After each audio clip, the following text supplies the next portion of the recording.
Three, two, one, action.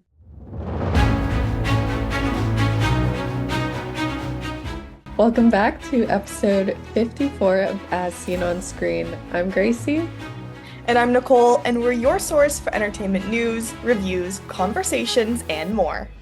You can find us wherever you watch or listen to your podcasts on Spotify and YouTube. Well, welcome back to another week on the show. We are so happy you're here. We took a little break last week, so we're excited to get back and to be filling you in on everything that's happened over the past 2 weeks, because as usual, there's a lot to go over. There's a lot. Let's start off with some local news because you know what? It's starting. The TIFF news is starting. The Toronto International Film Festival is back this year from September 4th to the 14th with their 50th anniversary. And Gracie and I could not be more excited. And they have announced their opening night selection, which this year is John Candy, I Like Me, which is a film directed by Colin Hanks, produced by Ryan Reynolds. Of course, it is a documentary about the beloved Canadian actor John Candy. It'll use archival footage of the actor. And in a quote by the TIFF CEO, Cameron Bailey, he was talking about, "We love that John's global career started in Toronto. Colin Hanks has made a hugely entertaining film, packed with some of Hollywood's biggest stars. But like John, this movie is all heart." How are you feeling about this, Gracie? I think we're both pretty excited to see this one. I actually knew about this documentary before it was announced because they announced it at the Amazon upfront, which was so cool because we got to watch the trailer and everything. And I think, well, I mean, personally, there was not a dry eye in the stadium we were in because it's just very emotional. He's such an icon, not even just in Canada, but like worldwide. So getting to see Ryan Reynolds and obviously other people on his crew pay tribute to such a beloved actor and comedian is so great. And I think this is the like perfect opening night for TIFF because it's such like obviously it's sad, but it's such a positive and like heartfelt note to start out on, especially for like the 50th year of TIFF. So I'm fully here for it and I think it's great. What are some of your favorite John Candy films? Because when I think of him, I think of The Great Outdoors, Planes, Trains, Automobiles. I was gonna say Home Alone for my Christmas side. National Lampoon's Vacation. Sorry, Oh, I we know changed. you like that one. Not the Christmas vacation, the summer vacation one, just vacation. Do you remember the movie The Rescuers Down Under? It was like a cartoon. It sounds familiar. I can't place it in my head. He was obviously it was a cartoon, so he was just a voice, but good movie. You're like that one there. I feel like the one that comes to mind right now, especially great timing, is Spaceballs Yes. because I just remember my dad like sitting me down and making me watch it. And this was after I was obsessed with Star Wars. So I was like, what are we even watching right now? But of course, I've come to learn it is a classic. It is, like I won't say perfection because it's just like Star Wars on crack. But I think that's like the role that comes into my mind for him. And I don't know why.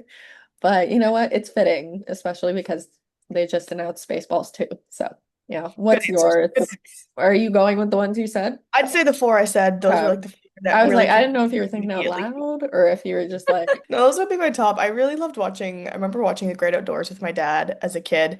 I remember my mom and I went and saw Planes, Trains, and Automobiles in the theater for an anniversary screening a few years back. I don't remember which one now, but I mean, yeah. And you grew up with him every year watching Home Alone, what a guy. um, Vacation, National Lampoon's Vacation, so funny.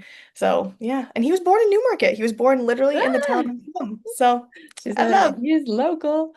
Yeah, no, I'm super excited to see this. It looks great just from the trailer, and obviously everyone who's involved with it is very passionate about the project. So I'm excited. Me too. I think, like you said, perfect note to kick TIFF 50 off with.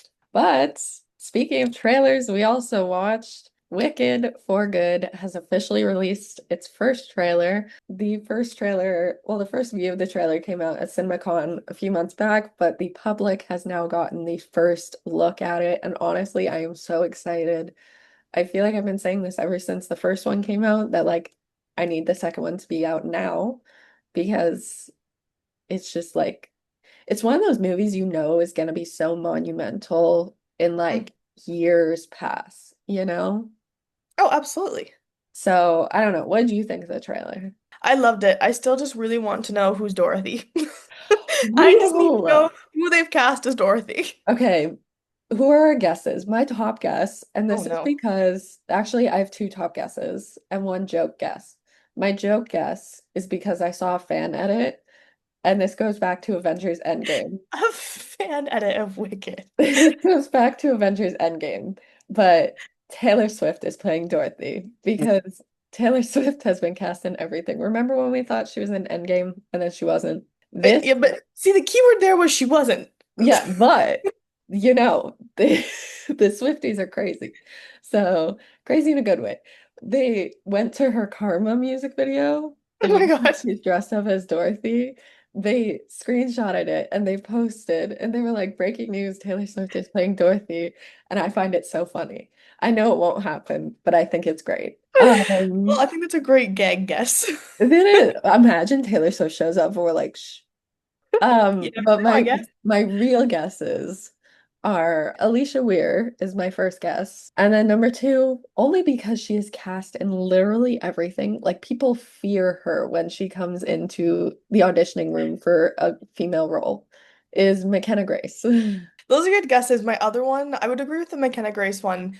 My other one was Ariana Greenblatt.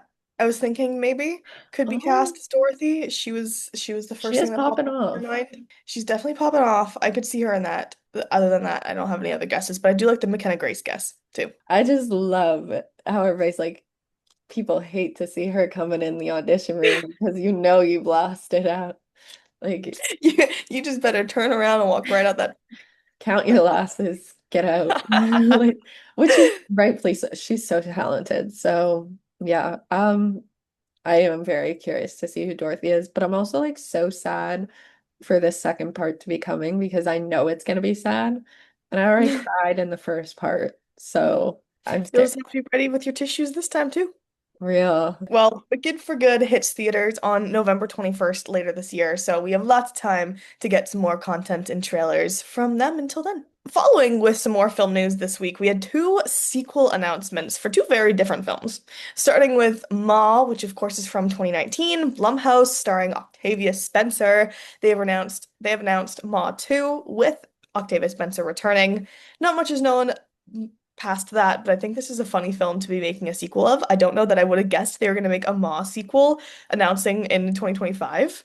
But you know what? This was such a fun theater watch. It's one of those just funny, silly horror films that you gotta watch in the theater because it's just peak experience. So I'm intrigued to see what they do with this sequel. Seems like so random. Like it came out in 2019.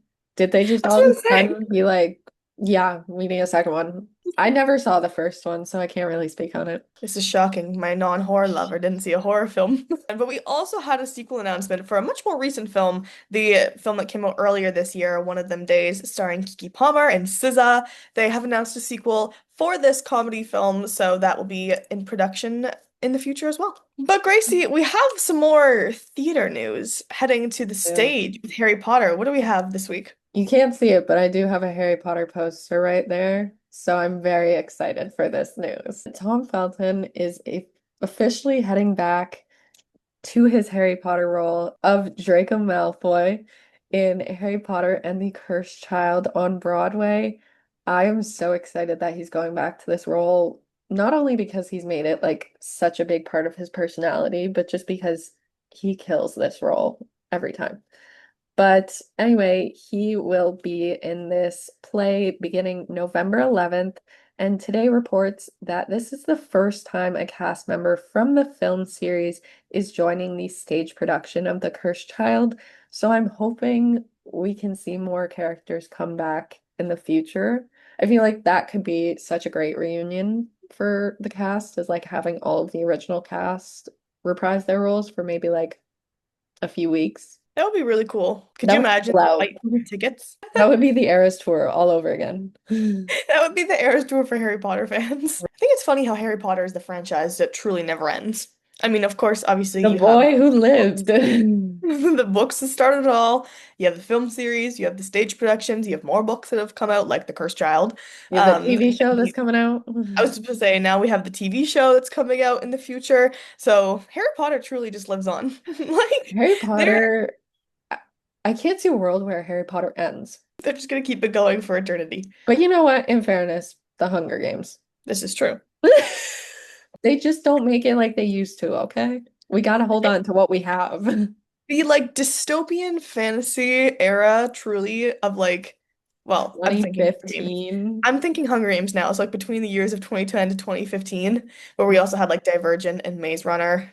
I mean, Divergent didn't do that well, but Maze Runner, The books, though. Shadow Hunters, do you remember Yeah, that?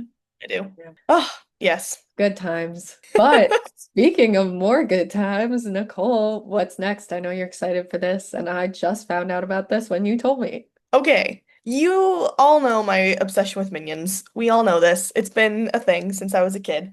But the other fictional little animated characters that I also have equal love for are the Care Bears. I mean, how can you not? They are so cute and cuddly, and I've loved them since I was a kid. So I'm very excited to tell you all, if you haven't heard, that a film is in early development at Warner Bros. Studios with Josh Greenbaum directing. It's in very early production, so it's too early to know anything else than this with the cast, with the details of the plot.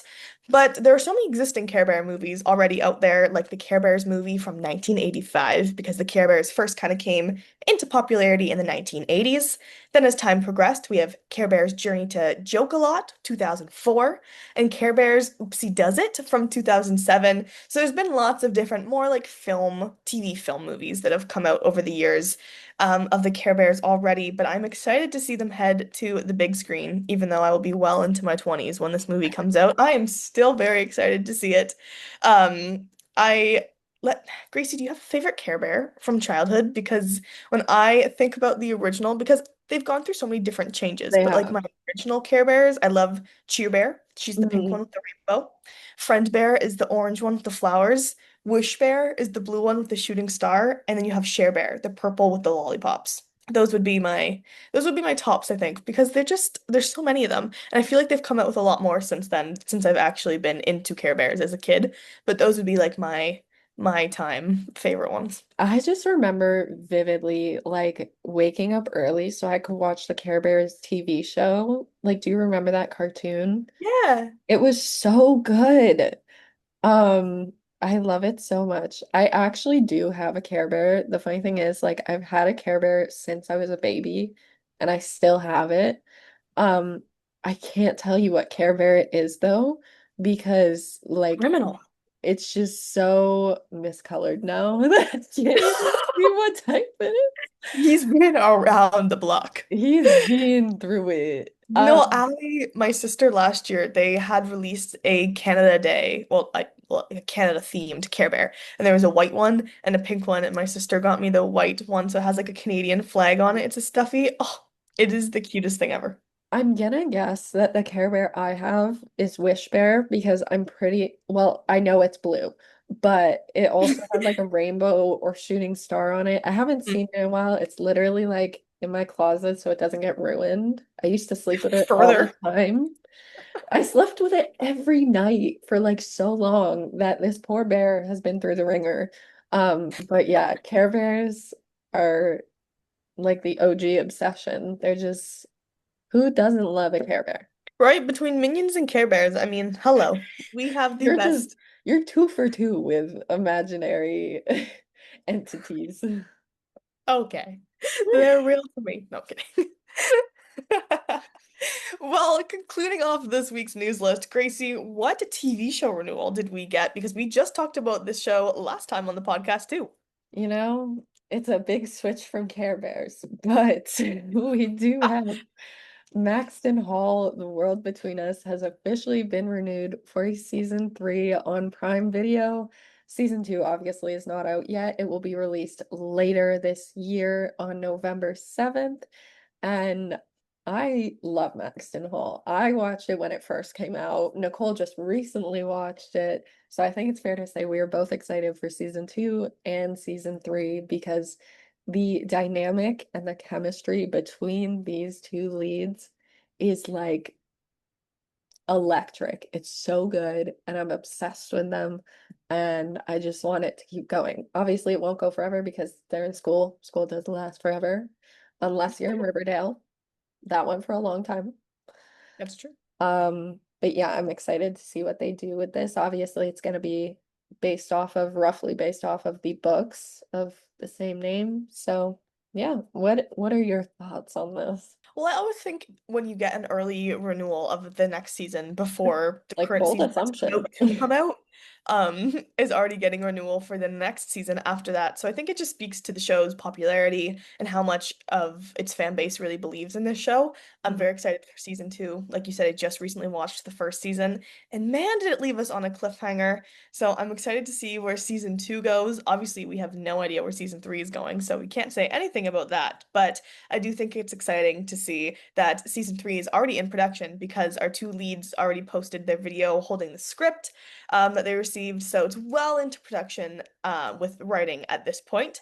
So I'm excited to see where we're going with Maxton Hall and what that takes us into the future. Well, that is all of our news for the week. So, heading into our next segment, as always, our Watch of the Week. And Gracie and I are very excited to share our next review. We have a joint review of Prime Video's new series, We Were Liars, that came out yesterday, June 18th. So, let's talk about it because Gracie and I have seen the whole season, but don't worry, we won't be sharing any spoilers. We've also both read the book, so we have a great depiction on what was changed from the book, what we liked compared to the book, to the TV show. So, Gracie, I want to ask, starting off, what was your favorite part of this a series that had adapted from the book? What was your favorite part of this adaptation? My truthful answer, Johnny. I'm not gonna lie, Johnny was my favorite character in the book, and I think Joseph Zeta absolutely like killed it. I also think that he had all of the performances were so amazing, but I don't know what it was about his that personally felt like it was the strongest out of them. I think it's because Johnny, especially in the show, they brought more of his backstory to light, which I loved learning more about him. It kind of made him more of a main character. Mhm. It made all of them main characters because in the book it's kind of from Cadence's perspective of getting her memory back. But in the TV show, they more so focus it so each person has a personality and has a backstory, which I thought was a good improvement from the book. But back to what I was saying, Joseph Zeta's performance really stuck with me. And I don't know if it was because I was critiquing him for young Haymitch in the Young Movies, but it's also just like I really love Johnny's character in the book and everything he went through for his mom and his family.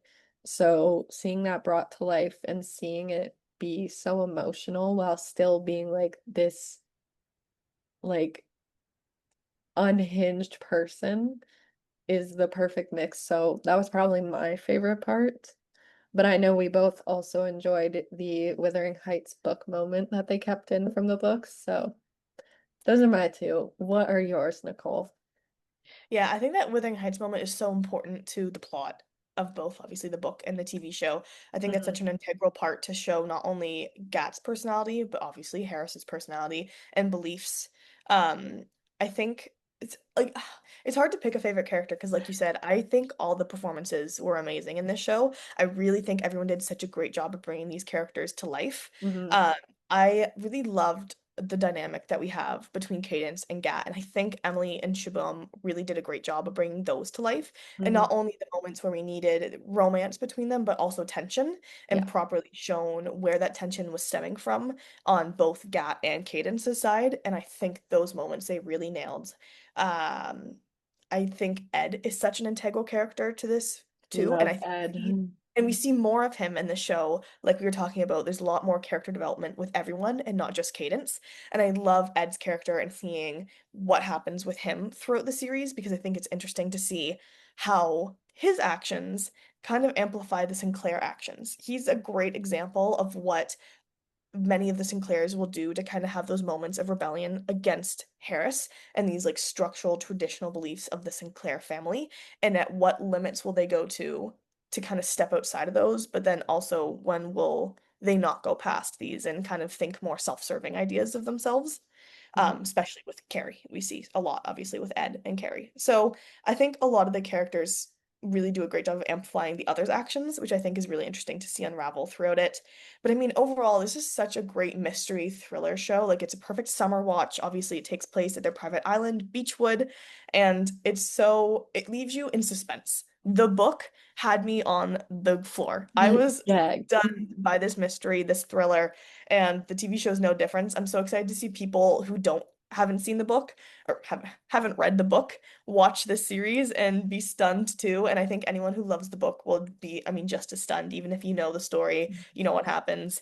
There are a lot of changes from the book, whether that be like we talked about, character development, but there's also different events and different changes to certain details, which some of them I felt weren't necessary to change, but I won't tell you which ones, spoilers.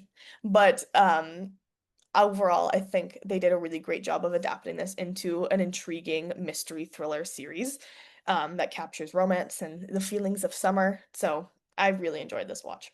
I'm not gonna lie, I love Julie Plec. I think she's so talented. Obviously, we have the Vampire Diaries, we have the originals. Like, she's given us teen YA kind of like hit TV shows. So anything that she's tied to, I usually have high hopes for. And this was no different. Obviously, with it being a New York Times best-selling book, there's a lot of stress to make sure you make the fans happy while also still making it adaptable for TV. So, yes, as Nicole said, there were quite a few changes. Some were very smart and very strategic, where it added a lot to what the book couldn't do because it didn't have enough time to. Mm, Some of them were just like, what is going on? Is this just for like a little bit of a buffer? I don't yeah, know. yeah. But overall, the show stayed pretty true to the overall premise of the book. Um, I wasn't super in love with the ending. I know, Nicole, you did enjoy the ending. So it's kind of interesting to see that it's one of those shows that has mixed opinions on the ending because I feel like there's been quite a few hit shows that have had that and it starts such a conversation, and that's usually good for like publicity and possibly season twos or like just spin-off series because obviously there are prequel books. So I'm just excited to see where it goes for the cast and the crew and this series. I agree. I think there's such a uniqueness about this show, um, and especially the uniqueness of the novel. I feel like carries through almost because Gracie and I, when we were talking about the book, Gracie said a good point where it almost sounds like poetry at some points, and it kind of comes off as poetry. And the chapters, if you've read it, are very like sharp to the point. They're very short, and you pack a lot of information in a little bit of time. And I think the show kind of almost, I don't know how to describe it, but captures that essence in a way. You Mhm. learn so much, things are quick and sharp and things happen and happen and happen. You have to keep up, and it's one that you can't have in the background. You actually have to actively be watching it or else you're going to miss something. And so I like those elements of it. And I think because those are very important to have in a mystery and a thriller to keep your audience engaged in what's happening, keep them on the edge of your seat, and keep them involved with the story, with the characters. So I think they did a great job with that. So yeah, I think you should, if you haven't, even if you haven't read the book, get over Check to it Prime out. Video. Get over to Prime Video and watch We Were Liars, which is streaming now. Well, we've done our watch of the week, Nicole. What is your song of the week, or do we have the same one for once? Ooh, you know what? Just for all intents and purposes of keeping things different, I'll go different than yours. Ah, My song of the week is Tate McRae's new song that is on the mm, F1 movie album, which is good Just choice. Watching. Oh, it is such a high energy song. Obviously, it fits Tate McRae's vibes so well. I love it, and I'm excited to see where it fits into the movie when we can see the F1 movie when that comes out. But oh, Tate McRae just doesn't miss. This girl can't make a No. bad song. Did you watch the music video? No, Oh, she looks so good, as always. But gotta watch it now. I have to watch it now. she's so hot. We love hot women. We love hot Canadian women. Really. What is your song of the week? I mean, I'm gonna be basic. We know when a new song comes out and I vibe with it, I vibe with it. But I was a little unsure about this one at first, not gonna lie. But Man Child by Sabrina Carpenter. Obviously, she just came off of like last summer was Espresso. So this summer she's gotta live up to the hit summer song. This one is more like a country feel, which slay for you, Nicole. Um, I was a little unsure of how to feel about it though, because it's not her usual style, which I think is great that she's at a phase in her career where she can test out different styles. But it has grown on me significantly because it's literally been stuck in my head all day today, and I haven't listened to it in like 2 days. So it's definitely super catchy. I think she's just so smart and witty with her writing in a way that we haven't seen a female do in a bit, with the way that she's not afraid to get in trouble or get backlash, which she is 100% getting right now. Oh, Because absolutely. not only man-child do we have men and also women getting mad at her saying she's too provocative and too like discriminatory against men. She's getting a lot of hate for it, but on the other side, she's not afraid to speak her mind and say, like, listen, I've had men treat me horribly. If they treat me good, I'll write a good song about them. If they treat me bad, I'm gonna call them out. She literally wrote Please, Please, Please to tell men not to mess her up. And then they did. So we got man child. But She basically wrote an instruction manual. like, how much more simpler do you want her to get? And this is just like, anyway, besides the point, the song is great. It's country feel. It's very summery vibe. The music video, of course, is so good. She has so many great outfits. There's a lot of symbolism, which I love. Like there's one shot of her smoking using a fork. I found a lot of symbolism in that, and a lot of other fans did too, because in one of her previous songs from like a few albums ago, actually no, I think it was Emails That I Can't Send, there's a song that says you used a fork once. Turns out forks are everywhere. So it's kind of like going back to the old playfulness that she had versus now, which I think is great. But on top of getting Man-Child, we also got the announcement that her upcoming album, Man's Best Friend, will be releasing in August, August 29th. And when I tell you this girl cannot catch a break because the internet's mad at her again for this album cover, I personally do not see, was I gagged when I saw it? Yeah, but I don't see a problem with it. Do you? I mean I don't. I think look at pop music as a whole. How many crazy like album covers or provocative songs do you get in pop music or just like music in general? I think still having a problem with female artists specifically showing like sexuality in their music how they might choose to is just like, she has Listen, a very large fan base who, like she says, clearly loves the music that she is making and continue to like the premise of what these songs are and like they continue to watch her perform. And so that's what her fan base is liking from her. So of course she's going to feed into what her fans want to see from her. I honestly, we're in a phase right now where there's so many things that have people divided. Like, obviously, we have Sydney Sweeney's soap, Okay, yeah. and that has a lot of people divided. And fair enough. But, like, this is an album cover, okay? There's an I think album. it's Didn't very Nirvana like have a fun. naked baby on theirs? Yeah.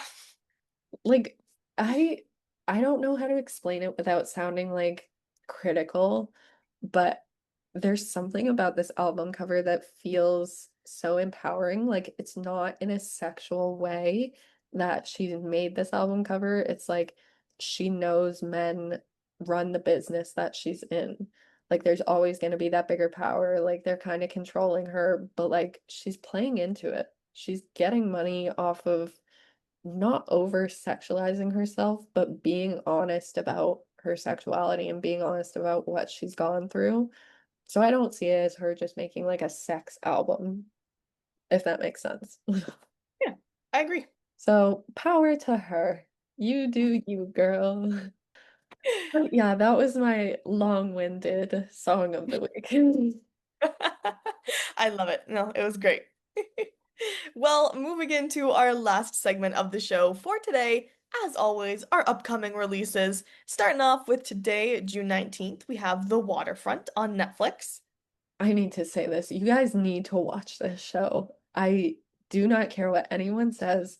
This is going to be the next big show, and you need to watch it and support. Okay? Thank you. You're like, I'm just putting that out there right now. This is my PSA to watch The Waterfront because I have a gut feeling it's going to be the next big show. Okay? All right, you heard it here first. But moving on from that, June 20th, we have Bride Hard, which will be in theaters. Also in theaters, we have Disney Pixar's latest, Elio. Also in theaters, we have 28 Years Later. Then moving over to Disney Plus on June 20th, we have Frozen, the hit Broadway musical. And over on HBO Max, we have The Day the Earth Blew Up, a Looney Tunes movie. Then heading into June 22nd, we have The Gilded Age Season 3 on HBO. June 24th, we have Survive on Hulu. We also have Ironheart on Disney Plus. On June 25th, we have Countdown on Prime Video. And rounding us out, we have The Bear Season 4 on Hulu. Well, that is all we have to share this week. Thank you so much for sticking around and listening to all of the entertainment news that has been dropped over the past few weeks. We were so excited to be able to share that with you, as well as our reviews, and talk about what's coming out in theaters and at home this week. But we'll be back same time next week, as always. Until then, I'm Nicole. I'm Gracie, and you can watch or listen to us wherever you get your podcasts on Spotify and YouTube. See you next week. Bye.